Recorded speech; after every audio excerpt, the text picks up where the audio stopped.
Somebody asked me in the comments if I could talk about pre-action disclosure. So yes I can, but what exactly is that? Well, I need to start with just how claims work generally. And something to bear in mind is that 97% of issued claims in England and Wales, that's where somebody's gone to the trouble of drafting particulars of claim, paying the issue fee, starting all the procedure, they settle. So why is that? Well, it's because English litigation now is very front-loaded. We take a very cards-on-the-table approach, and the idea is that the earlier people can see the strength or otherwise of their case, the better it is, because then it can just avoid a trial. So what normally happens? You issue a letter before claim. That's where you write to the other side and you say, okay, I am thinking about bringing a claim against you. This is the basis of the claim and this is what I want. Do you want to settle this? And we have what we call pre-action protocols. There are some that are specific to different types of litigation, like there's a defamation pre-action protocol, there's a construction industry pre-action protocol, there's a personal injury pre-action protocol. But there's also just a general one. And the idea is that you write, like say, to the other side, setting out your initial case and giving them a chance to respond. But let's say that doesn't happen and you have to issue. Well, one of the first things that happens is disclosure. And disclosure is where you have to look through any documents that you might have, whether paper or electronic or recordings, anything like that. And you have to let the other side know what you have. So you do a disclosure schedule setting all that out. The other side can look through that and then they can say, okay, we either wish to inspect the following documents or we wish for copies of the following documents. And I've done videos on disclosure before, so I won't go into it. But there are certain grounds for saying, these are documents we have that we think are relevant and you can have. These are documents that we have that are relevant but you can't have them for whatever reason. They're privileged or something like that. These are documents we used to have, but we no longer do. They're in third-party control. They're grounds for objecting. But the idea is that once you see, what all the evidence is likely to be, including all the evidence people aren't relying on, the stuff that doesn't help their case, then it gives you a better idea. But, that happens once you've gone to the expense of drafting particulars of claim and issuing proceedings. So what if you want to shortcut that? Can you? Yes, you can. Under Civil Procedure Rule 31.16, and I actually have the Civil Procedure Rules in front of me, that governs how we do an application, what we call pre-action disclosure. And before I forget, that can also cover things like inspections. So say, for instance, you've got a building dispute with somebody and you want to send your expert along to, look at a particular site and, sort of assess whether they think some work was done properly or not. You're a builder and you're suing for unpaid wages, and you want to sort of show that you did all this work. Well, you want access to the site to say, this is the house I built. Or it can work the other way. You're a builder and somebody's threatening to sue you, so you want to send your own expert along to have a look. Because actually, pre-action disclosure can work both ways.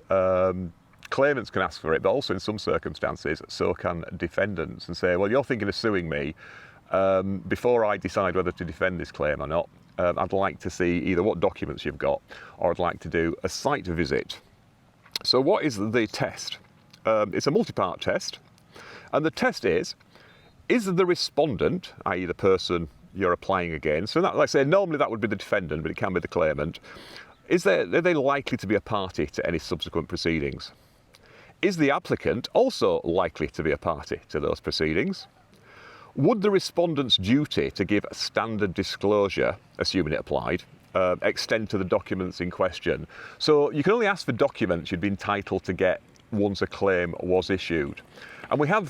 And disclosure is a very important part of litigation, but it has to be proportionate.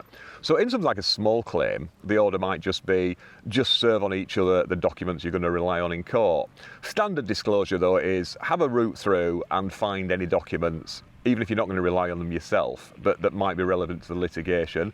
And I've mentioned before, we also have what we call key to the filing cabinet disclosure, which is you can just have everything. Here's either the physical key, come in and root around through all our documents, or here's all our passwords, and you can, troll through and do your own searches. And you'll do that on the disclosure schedule. Say you're looking through emails. you'll say, I searched on all emails either between these people or containing the following phrases, things like that. And people might come back and say, could you do a search and actually search on this term, or could you check for any emails between these other people? But then, is the disclosure desirable in order to either dispose fairly of the anticipated proceedings, assist the dispute to be resolved without proceedings, or just save costs generally? Now, that seems to be a very, very low bar, doesn't it? Because, that's nearly always going to be applicable. But passing that test just gives the judge a discretion to order pre-action disclosure. And quite a lot of the time, actually, they won't. It's a discretion that's sort of rarely exercised. A lot of the time, they will say, no, just issue. Also gets a bit confusing. If you're bringing a claim in the sort of business and construction court, they have a slightly different rule. Although that's all like really high-end, hundreds of thousands, millions of pounds worth of sort of litigation. So to be honest, if you're ever in that jurisdiction, you're ever on that track, then you're probably paying very expensive lawyers who can advise you on all this anyway. But what factors do they consider? Well, they consider, have you actually abided by the pre-action protocol yourself? Have you put the other side on notice? Have you explained, what the basis of your claim is? Have you got enough information to draft a letter before claim? Can you actually identify a claim?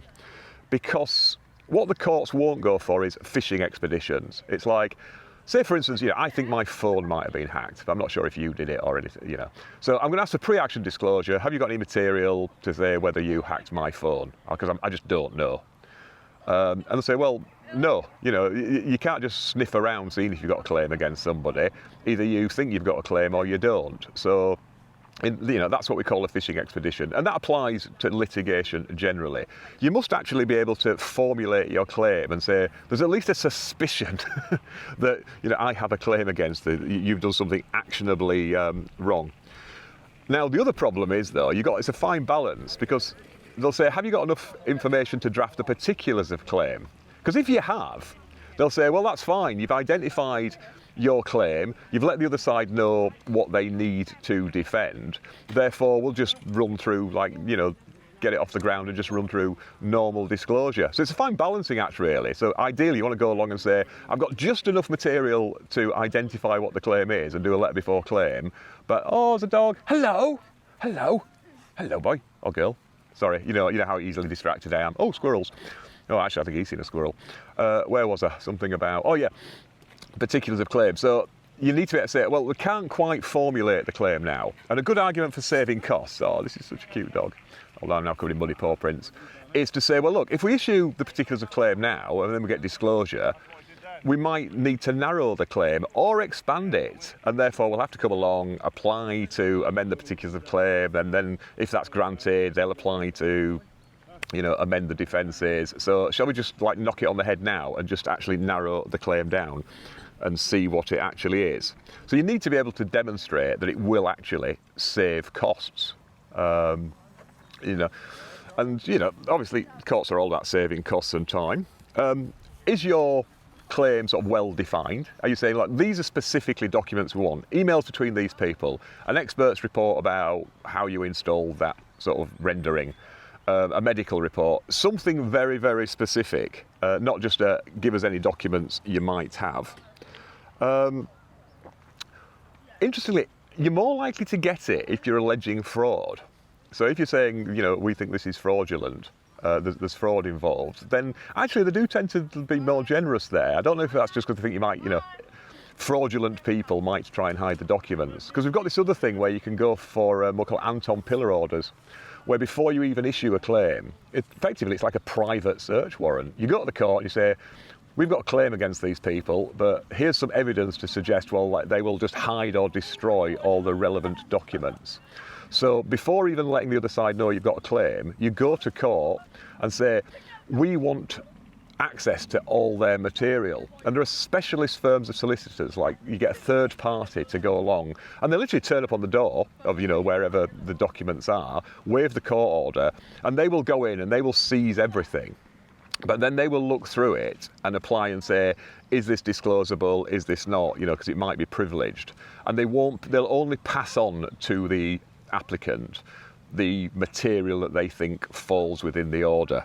So that gives some protection to people, you know, because obviously people have privacy, there's confidence in business documents, all that sort of thing.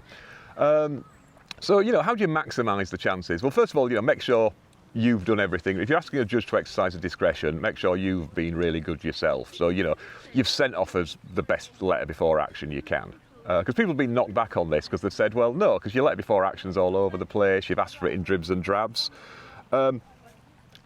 Don't refuse an application without good reason. Now, the general rule is that the person making the application pays the costs of the application, win or lose. So if somebody says, I want pre-action disclosure, and the court orders it, they still have to pay the costs. However, if it's an unreasonable refusal, you know, we want one specific thing. We want a copy of the contract dated X, Y, and Z, and it's 3 pages, and we'll pay for the photocopying. If you refuse, then the court might say, you should have handed it over, therefore you're going to pay the costs of that. They'll also look at the asymmetry of the information. What if one party has all the relevant documents and the other one doesn't? You know, it's like the workload thing. How much hassle is it actually going to be? You know, if you go and say, I want 1 billion documents because you've got everything, they might say, well, let's just wait for standard disclosure. But at the same time, it might be, you say, look, we have nothing. They hold all the information here. We can't bring this claim. It's, you know, it's not fair. There's no equality of arms because they've got all the material. There's also stuff like, you know, have they got a strong defence to the claim and things like that. You know, the court won't look at the merits of the claim too much, but they will sort of at least go, you know, is there an arguable claim here on the face of it? Assuming what they're saying is true, is this something that could go to court? Because like I say, they're very sort of against, you know, fishing expeditions.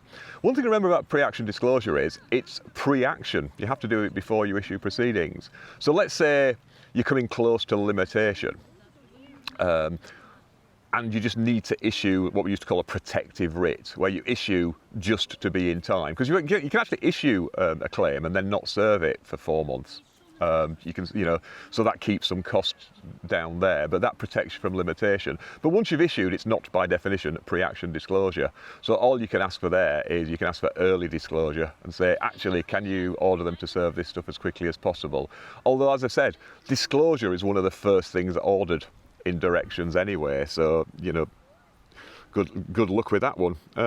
Anything else? So I just have a quick check of the white book.